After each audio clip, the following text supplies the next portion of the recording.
everyone is in, so we'll go ahead and get started. Again, my name is Shadley Gray. I am part of the Agency Management Institute team.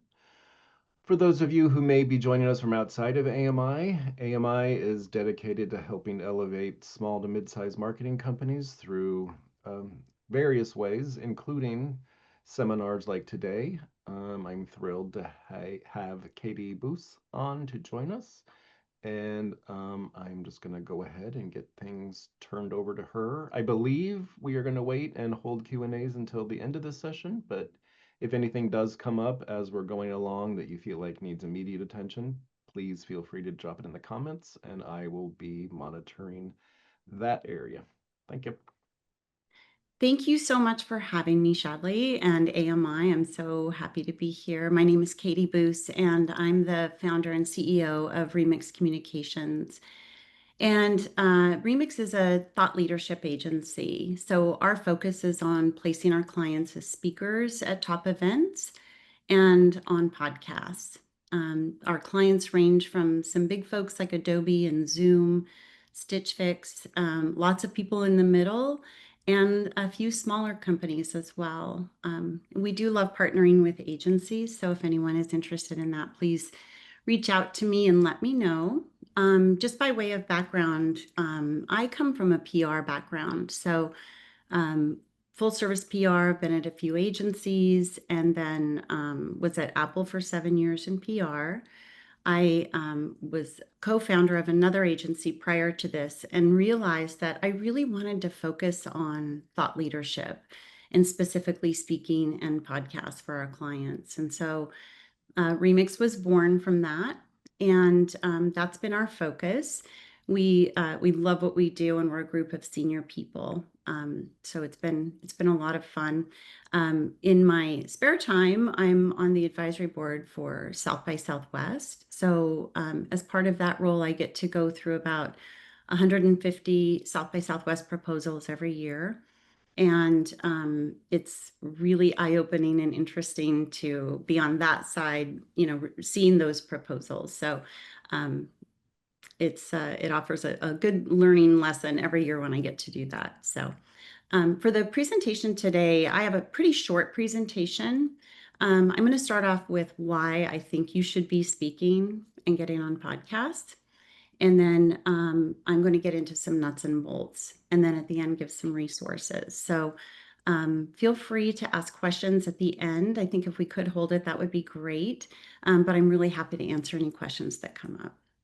Okay.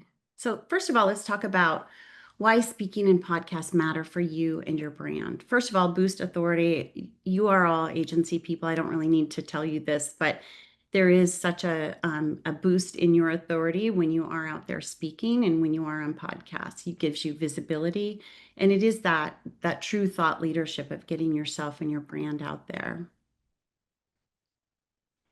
When you hone your messaging and you're able to share it with your audiences, that's the dream, right? So this is one way to do that is through speaking and podcasts, and it is because it's not paid.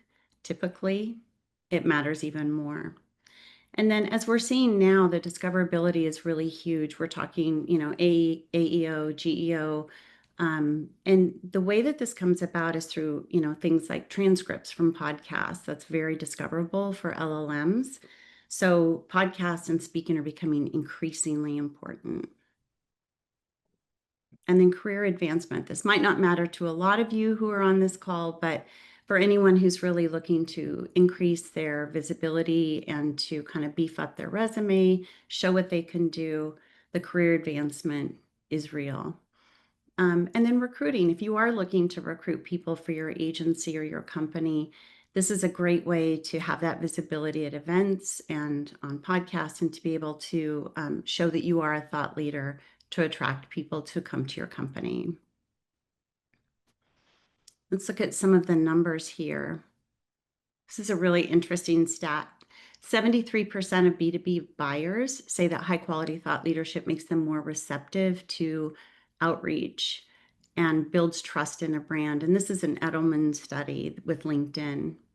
And then $2 billion is how much was spent last year on podcast advertising. So I can only imagine what that number is in 2025. Podcasts have become huge. So without having to pay to be on podcasts, you can only imagine the impact that has. So, and that was a IAB PwC study. Okay, so now that I've hopefully convinced you that the numbers show why you should be doing this, let's dive in. And this is where we're going to get into some real, tactics here about how to do this. The most important thing in my view is choosing the right topic. And it can be a hard thing to do, but it's the most important in my view. At Remix, we look at about 6 different ways that you can approach your topic. So one is a how-to. And under each one of these, I'm going to give you real examples of topics that we've done for our clients. So first of all, the how-to is you're sharing that expertise. And a couple of examples are, culture fallout, how to avoid employee breakups, or another one that we had success with was the tech product marketing playbook for hypergrowth. This session today that I'm doing is a how-to. So it's really giving everyone tools and tips to be able to do something. Trends, that's where you're really looking at what's happening in the industry. And a couple of examples of that, we just placed this session, You Reorg, the Future of Marketing Careers, where we talk about, the impact of AI, excuse me, on the lower levels of marketing careers. And then another one that we placed was Lose Your Mind to AI, a neuroscientist and an AI CEO debate. So those are just, again, tapping into industry trends. Something that conference organizers love is a contrarian view. So where you're coming in and you're kind of challenging what people generally think about a topic. So this first one was one that we placed last year, and it's enemies, friends, or frenemies, why work with competitors. Or one that we have coming up for a senior executive is F productivity, make space for creative joy. And that one is contrarian because it's saying like, take the weekend off from AI, take a break, go do something, go do jumping jacks instead of doing AI all weekend. So again, that contrarian view is something that organizers love. Making a case. This is one that we did for Adobe, and this is around accessibility, your product secret weapon. And that's really, again, advocating for this undervalued approach. Workshops, and this is a tip I would give any of you who are really interested in speaking at events. Workshops are kind of the underdog of conferences. Not as many people apply to do a workshop. And so it can be a good way to get into an event. These are more hands-on learning experiences. They do take a lot of time for you to put together because you're having to think about your topic and really each part of it, how do you engage the audience? So it's sort of similar to what we're doing today, but it's if I had like 90 minutes with you and we were, I would say, take the next 10 minutes and write down your topic ideas and then share it with your partner, that kind of thing. So workshops can be a great way to get in. And then timely, and that's really where you're looking at what's happening in the news, what's happening with current events. And a couple of examples that we have from our current clients are miles from care, maternal health after Medicaid cuts. So it's tapping into some of those, the government cuts. And then how do states fund public education? So those are 6 really proven approaches to choosing your topic. And then here's my hot tip for agencies. All of you have interesting clients. So think about ways that you can leverage them and speak with them. So it could be a customer success story where you're on stage with them. It could be a fireside chat, or it could be a panel where you've got several people. In my experience, clients love this. They love being asked. They love the opportunity. It's something that they're not probably doing themselves as much. So this can be a great way to go for you. Okay, so let's look at what's needed to pitch a conference. we put together speaking abstracts. And what is that? It's essentially just a paragraph or two about your topic, and it needs to have a few elements. So the first thing is a really attention-grabbing headline. If you can be a little provocative, if you can be very short in explaining what people will get from this session, that's the ideal. You cannot be salesy. You will immediately get the boot from a conference organizer, people reviewing it. If you are talking only about your product or service or agency, they don't want that. You would need a really succinct description. It doesn't need to be long, but sometimes, as you all know, writing a short piece well, it can be harder. So it needs to be really succinct and explain what you'll talk about. And then ideally have a few clear takeaways. What is it that the audience will walk away with? And so I wanted to give you this is a real example. So going back to the idea of working with one of your clients, my client approached me and said, what if we did a pitch for South by Southwest? So we did, and we were chosen, and we did do a workshop. So this will be coming up in March 2026, but this is what we submitted. So how to be seen, building your personal brand. So right away, it's not super provocative, but you get what we're going to be speaking about. And then if you look at the abstract, you can see I don't even mention Remix in here. I don't mention my company. So it's very much not salesy, and it does talk about, what people will learn. And then importantly, these are the takeaways. So these are three things, typically three or four takeaways that you know that the audience will walk away with as a result of attending your session. Okay, so now you've got your topic. How do you find those right opportunities? The first thing you want to do is really define your audience, and that's thinking about what audience is it that you want to reach, and then find out what events are they going to. I definitely recommend using AI at this stage. It can be super helpful. You might know those events already, but do a little digging into, is that audience right? I can't stress this one enough. You have to do a deep dive into those events. Really poke around that website, for this year and last year. Who is speaking there? What are the companies? What levels are they? If they're, all Apple, Google, Microsoft VPs, that'll be hard as a smaller agency owner to kind of crack in there. So just really dig in there, see the formats, and make sure that it's a good fit for you. And then submit your idea. There's a couple ways you can do this. Most events will have a call for speakers, so you can do that. And that's where you take your abstract and you'll be able to upload it with your bio, sometimes your headshot, sometimes a little additional information. But I always recommend, if you can find the conference organizers and have a little email chat with them about, hey, I'm thinking about this topic. What do you think? That can be a great way to go. I think at our stage with Remix, we know a lot of these organizers, so we can kind of float ideas by them very early on before we do any formal submissions.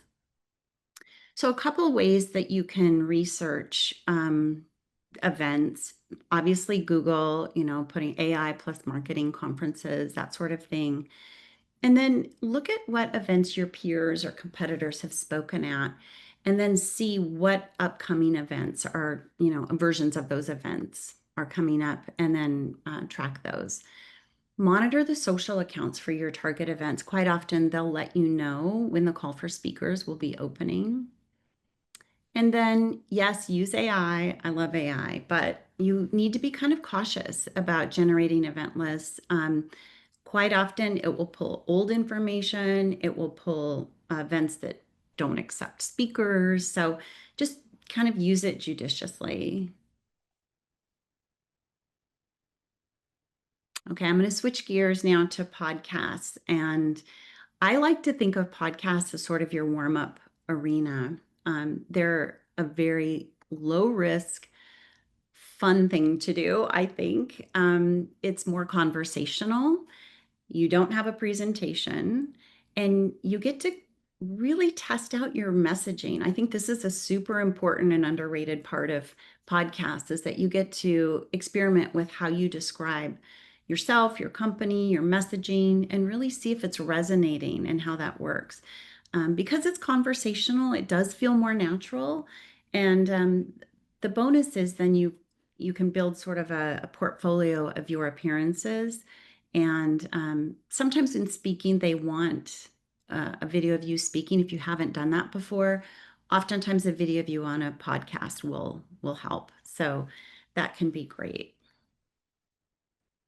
Okay, so let's look at what is it that you need when you're ready to pitch a podcaster. Again, you need that subject line that hooks. And this is one that we've used for one of our clients. Why brand, not budget, is the real growth lever. And we've had really good luck with this one. You want to frame the problem, and then you want to establish credibility. Why is it that you are uniquely qualified to speak on this topic? You want to show what the audience will take away. So really thinking about what is it that the listener will take away, not just start off with, I'm a VP at da da da, and here's what I've done. Kind of save that for the end. You want to lead with what their listeners will take away. And then offer a few talking points. And again, none of us have time to sift through a huge email. A few bullet points can really work well for this. And then a simple close. Would you be open to having me on your show?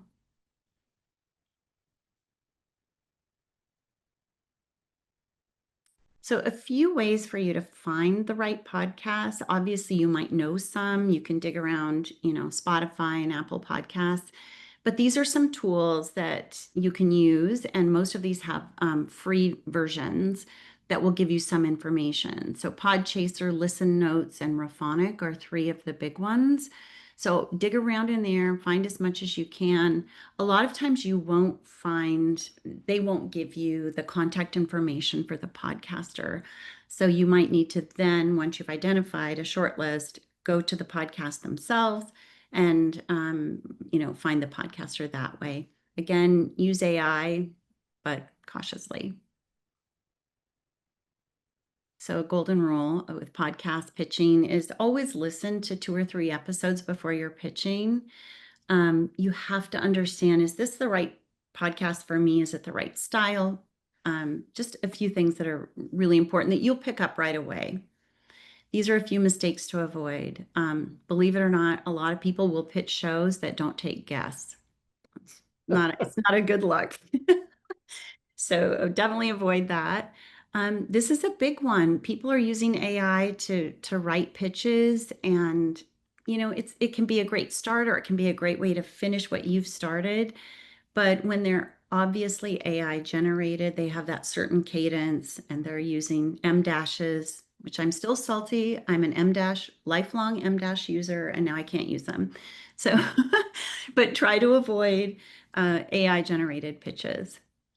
And then don't pitch ideas that, don't match the show's focus. And that seems so obvious, but you'd be surprised at the number of people that are completely off base with their pitches. So just be aware, take a listen. Do you seem like a fit? If so, go for it. So I wanted to offer a few takeaways as kind of a summary here. So think long term. This is not a one-time exposure, whether we're talking speaking or podcasts. You will have lots of video from your podcast and hopefully your speaking that you can leverage for your social media. There's evergreen citations, and especially now with LLMs. Think about your topic again. It really makes or breaks if you're selected or not. Get a compelling pitch and just make sure you're not being salesy. That's probably my number one tip with that one. And lead with the audience value. Really do your research. So, this is events and podcasts,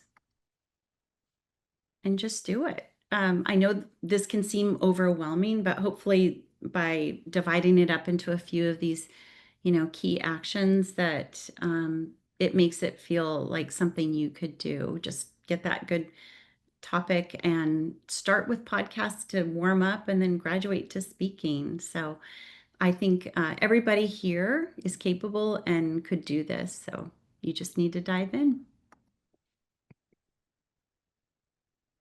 And that is it. That's me on LinkedIn. Please reach out and connect with me. I'd love to meet anyone I haven't met. I do see a few familiar faces here, which is great to see.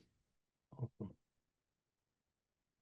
So it seems to me, feel free to drop any questions you have in the chat and we will get that conversation going. But it seems to me that it could be, I guess I'm just thinking about an action plan that's like, you could start with a podcast that a friend of yours has just to get comfortable with what that feels like, what those conversations are like, just what it feels like. It may not even be on the topic you want to talk about, but maybe you have a friend that's doing one on movies or wine, or just to um, at least get your feet wet with the format Yeah. before you dive into approaching someone that you don't know and then trying to learn on the fly as far as, or you could even, I suppose, um, just work with a microphone, just like set up your own, just do one. If you think about long term, you want to do a presentation, maybe you could design like a 20 to 30 minute um, podcast presentation just to test the waters, to do something like we did today. If you were going to be in um, your position, maybe someone's like, I want to feel like I want to learn how to do this, really going back to what you were saying at the end, just do it.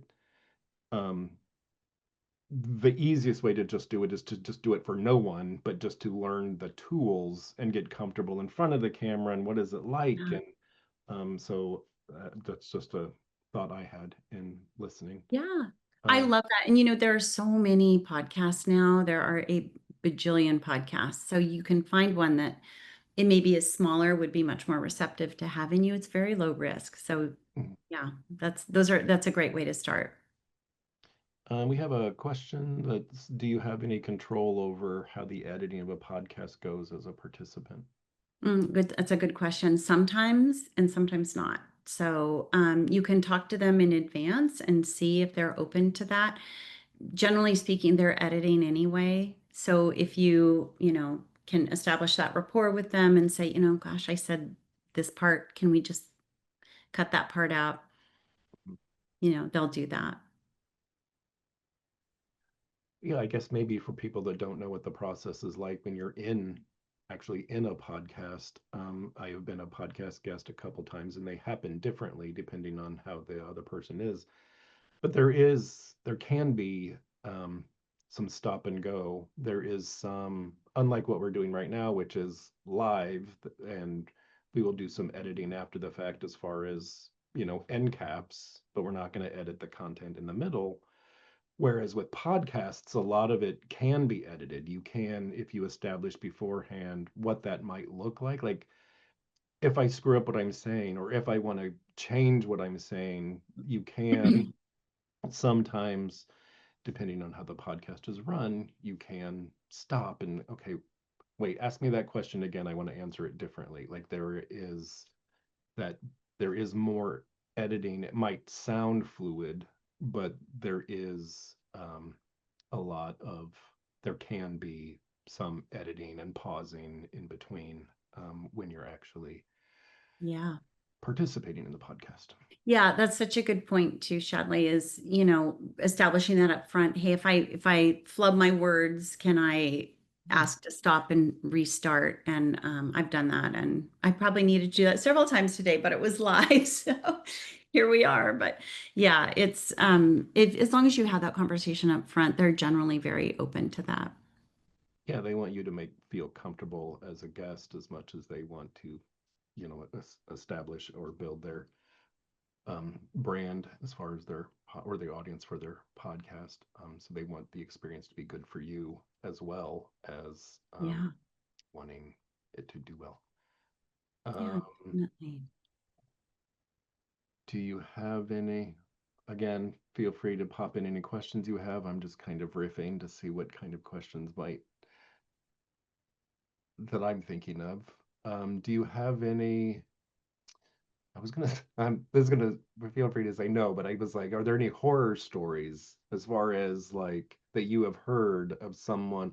Like maybe it's the way that it was, yeah, I guess like to me, it would seem much more likely when you're doing a live event that, something could have not been clear, or Yeah. I was, as an example, I was at a speaking event last year, and we were told that there would be an overhead projector, and there was not. And so we had planned the entire presentation to have, you know, a digital piece, and then we got there and there was nothing. So Yeah. as far as do you, stories like that, I'm sure, especially Yeah. something as epic as South by Southwest, there's got to be all kinds of madness that happens and things like that. But outside Oh, of that, yeah, we've had some interesting things. One year we had a session going on, which was like a very, business type session.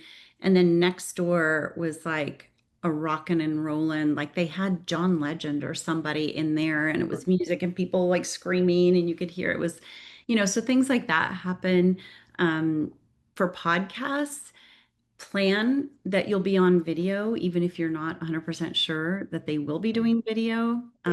I made this mistake and I showed up not quite as camera ready as I would like to be. It was okay, but it was, yeah, I would have done things a little bit differently with that, had I known it was going to be video. The other thing, I wanted to do a shout out for doing a panel versus always thinking about doing a standalone. I really didn't get into that today, but um, we had a client at a big company, very top senior executive, and she had spoken at one of their company events, which was a major event, thousands and thousands of people watching, and she choked, and she unfortunately had a really bad experience.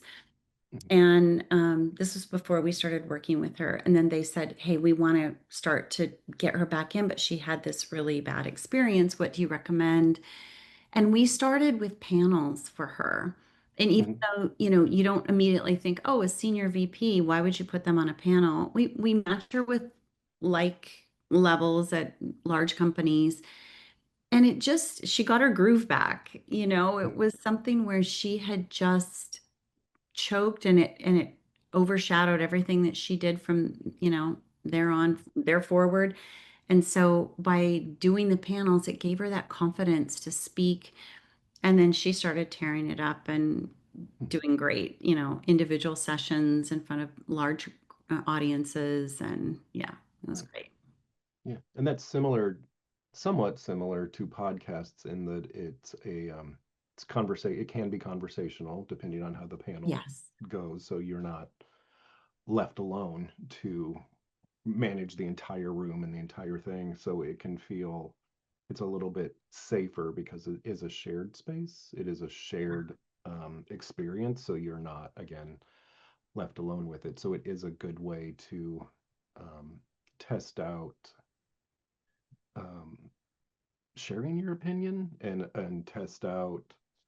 It's different in that you're less prepared because a lot of it is like someone's giving you questions, so it can be more on the fly as opposed to like a presentation where you have all the slides, you know exactly what you're going to say, and maybe if there's a Q&A, but with a panel, it can be more improvised as you go because you're answering the panelists. A lot of times it may seem off the cuff, but you are given a lot of the questions that Yeah. the the person hosting is going to ask so that you can at least wrap your head around not just the general idea of the panel, but the specific questions that Mhm. will be presented or asked so you can prepare at least somewhat. So, Absolutely. I always recommend that. And I always recommend panels get together in advance and talk about, who wants to discuss which topics. And, I'll take these three topics, and then you kind of have that opportunity to prepare that messaging. mhm. That's an important part of a panel. Do you have a suggestion for how, going back to, I'm blanking on the word, but the document that you're creating to The abstract. the abstract, Mhm. do you have any specific ideas on how to begin with AI? If you're literally like, I don't even know. I suppose with a lot of them, you could actually it's ingrained in so much of AI now that you can just say, I have to create an abstract and I want to present in this way, and this is the topic, and it will give you at least a rough. Yeah. Is that accurate? Like, do you think that you can be that vague with it and it will at least give you a starting point that is buildable from? Yes, but I would also add in, here's the event I want to speak at, and look at past sessions, help me craft something that's comparable to a solid past session for someone like me. Mm, That can be a really good way to go, but you do need to give it, those talking points because it can go a million different directions. But say, I want to speak about raising your, personal visibility, and I want to talk about social media. I want to talk mm, about speaking. I want to talk about da da da. Put those things in there, and then I do recommend you can put in the URL of the, past event mm, and have it reference that. That can be helpful. right.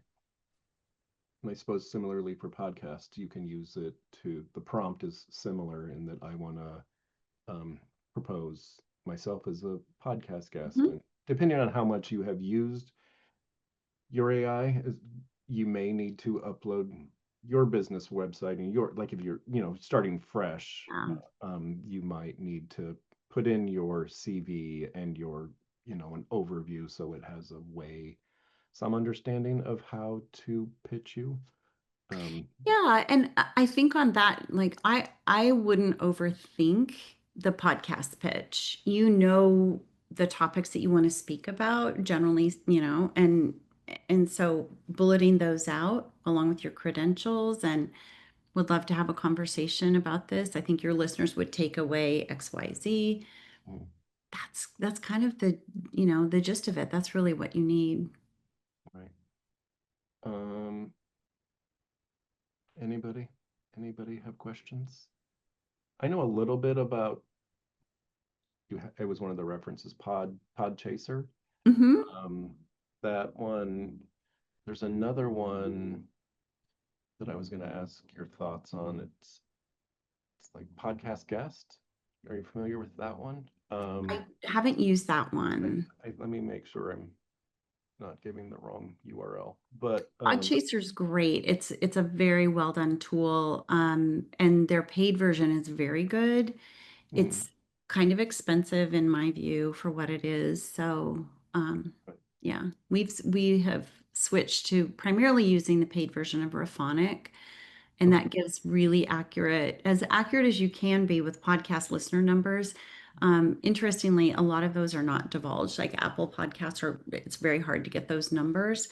But that's something that I always look at when I'm recommending podcasts to our clients is we want a certain threshold of listeners. You don't want 10 people listening. So Mm, something, that we really look at. That's an important part for us. yes.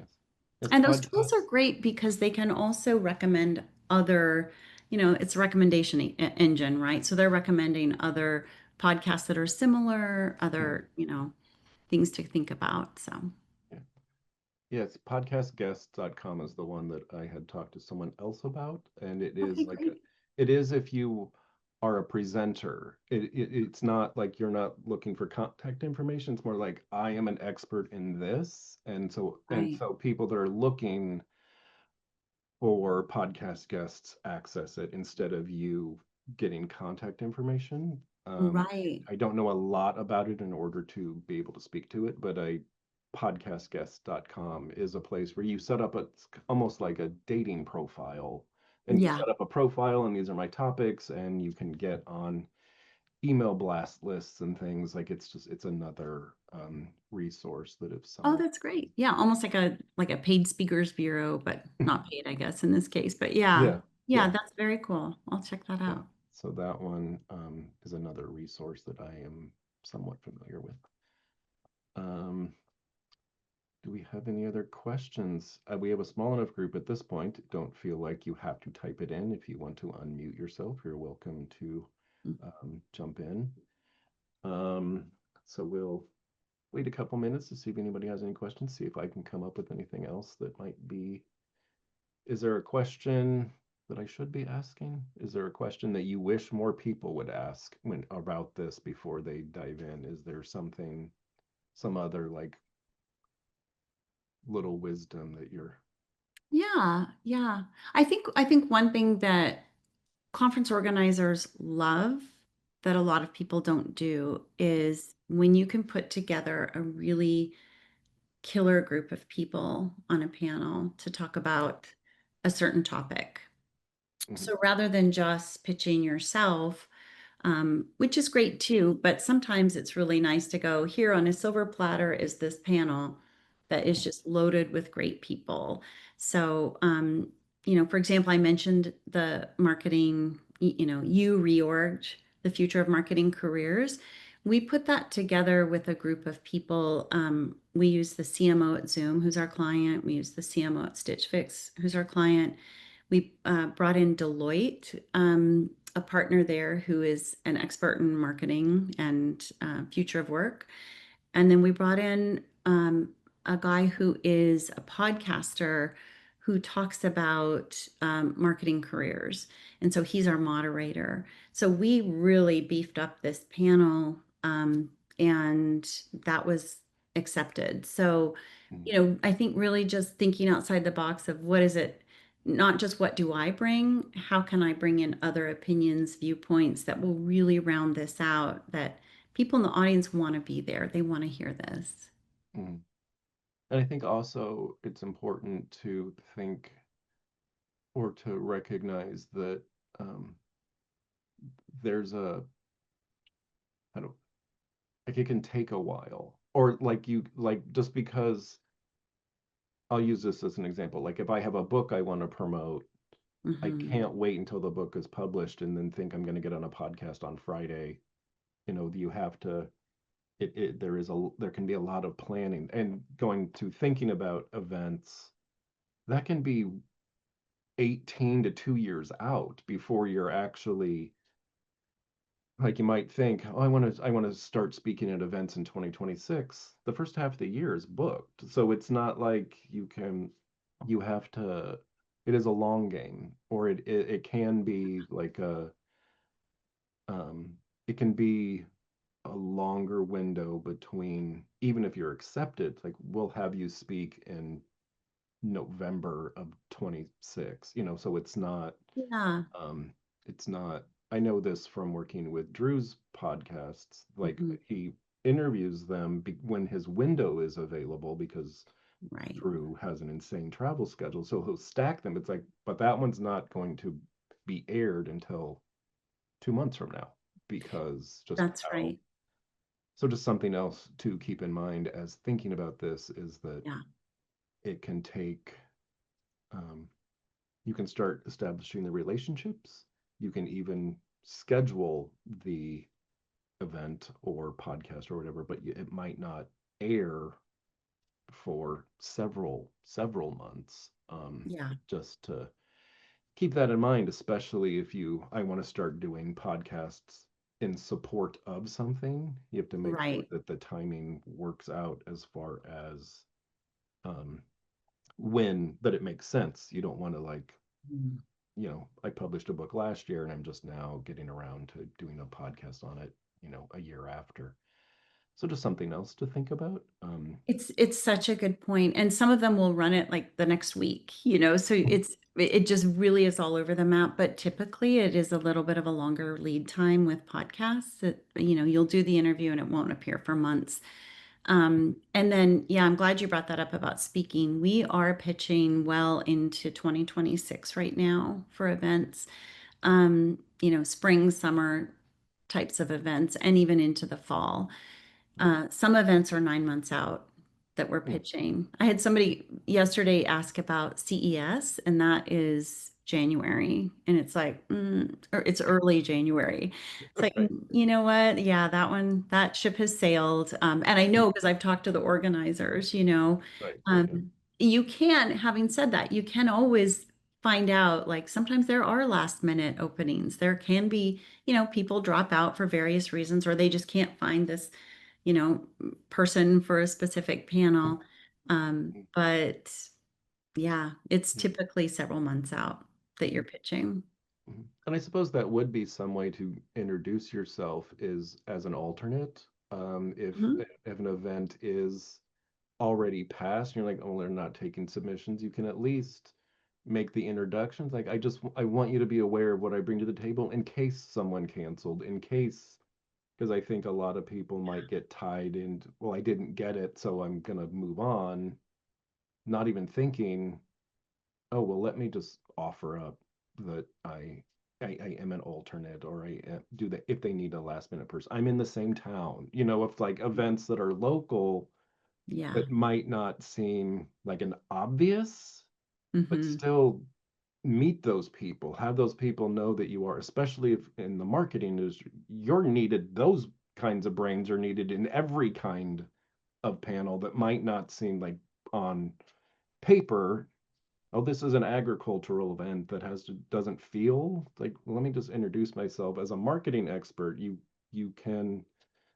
um, you can host an event, or you can, there's just ways to think outside the box that, Yeah. especially from the marketing perspective, your expertise is always wanted and needed, and you could be the person that's, I always blank on the word, but the part of the panel, but you're asking the questions, because The moderator. the Yeah. moderator. Hmm. Yeah. They might need moderators. That's a great way to get in front of that, start getting into that space, because you're just asking the questions. You don't have That's to be right. the expert. So I Yeah. guess if this is an area that you're interested in, thinking long term, I want to be at TEDx or whatever. And then Hmm. like, but how do you get your feet wet? You get your feet wet by being on a podcast talking about wine with a friend of yours who is doing it in their basement. And then from there, you can find ways to test Yeah. the waters that feel comfortable and easy. And so you're not just jumping to, Mm. you're going to present at South by Southwest. Not that you would Yeah. necessarily make that leap anyway, but Yeah. yeah. No, 4 years ago, I think it was 4 years ago at Baba Summit, I was attending and I got a text from Drew the night before saying, "Hey, can you be on this panel?" So Yeah. you never know, but take the opportunity and yeah, Yeah. just jump Yeah, in. I had a somewhat similar experience last year. I was at a writing event, and I didn't know until 2 days before the event that I was on three panels, Oh my gosh. because just the way that it evolved. But so yeah, Uh, I think even before you're fully ready, if you have some expertise or some area that, or I guess just the planning of what you would talk about. I think that it can be incredibly helpful to be a moderator, or to just be around it in a way that you start yeah, understanding what that universe looks and feels like. And then panels, completely agree. So definitely. obviously this is a topic I could just talk about all day, because I love, I love this stuff. You and me, but we can geek out on this. Yeah. Yeah.